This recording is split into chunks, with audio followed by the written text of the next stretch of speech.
मध्य प्रदेश में आस्था और प्रकृति का संगम कही जाने वाली पावन नर्मदा नदी आज अवैध खनन के जख्म झेल रही है। देवास और हरदा जिले की सीमा के बीच बहने वाली नर्मदा में रेत माफिया बेखौफ होकर जेसीबी, पोकलैंड मशीन, पनडुब्बी और नाव से दिन रात अवैध उत्खनन कर रहे हैं। तुरनाल से लेकर राजौर घाट तक हालात ऐसे हैं मानो नदी का सीना छलनी कर दिया गया हो। खनन माफियाओं ने श्रद्धालुओं के स्नान घाटों तक पर कब्जा कर रखा है। धार्मिक आस्था के प्रतीक स्थानों के आसपास भारी मशीनें गरज रही हैं।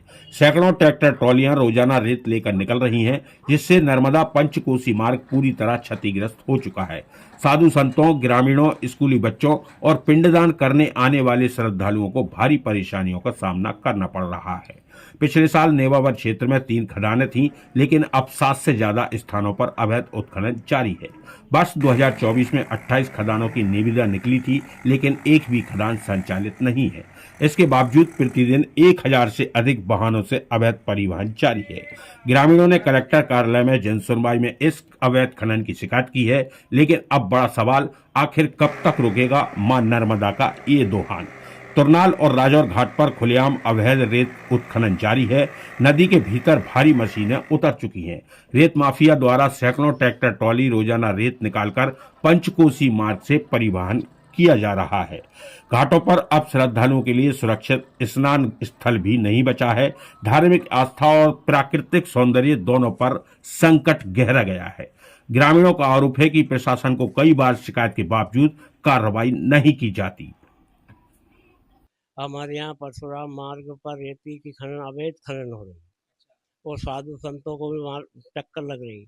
और ये अपने एक जाते पिंड प्रदान वाले उनको भी मुसीबत है, उनको जगह नहीं मिल रही। और एक वो मतलब नाव इनको सरकत ही नहीं है। तो क्या क्या समस्या आ रही है समस्या वहाँ पर है कि वो 5 लड्डू मार्ग को खुला किया जाए। मार्ग जीर्ण हालत में हो रहा है। तो क्या नर्मदा से रेत भी निकल रही है? नर्मदा से रेत निकल रही, वहाँ पे 20-25 ट्रैक्टर चल रहे, रात दिन निकल रही। 6-7 बजे ट्रैक्टर आ जाते हैं वहाँ। ये शिकायत करी तहसीलदार को, कलेक्टर को, एसडीएम को, तो अभी तक कोई उत्तर नहीं उनका। 1 महीना हो गया। हमारे यहाँ ये समस्या है, जो नर्मदा परिक्रमावासी मार्ग जो बना हुआ है अभी नया, उस पे से अवैध खनन चल रहा है। जो मंदिर से लगा के और वहां तक गोनी संगम तक अवैध खनन ऐसा चल रहा है। ट्रैक्टर ट्राली चल रहे हैं उस पे और मशीन चल रही है। मशीन कहाँ चल रही है? मशीन नर्मदा के अंदर चल रही है।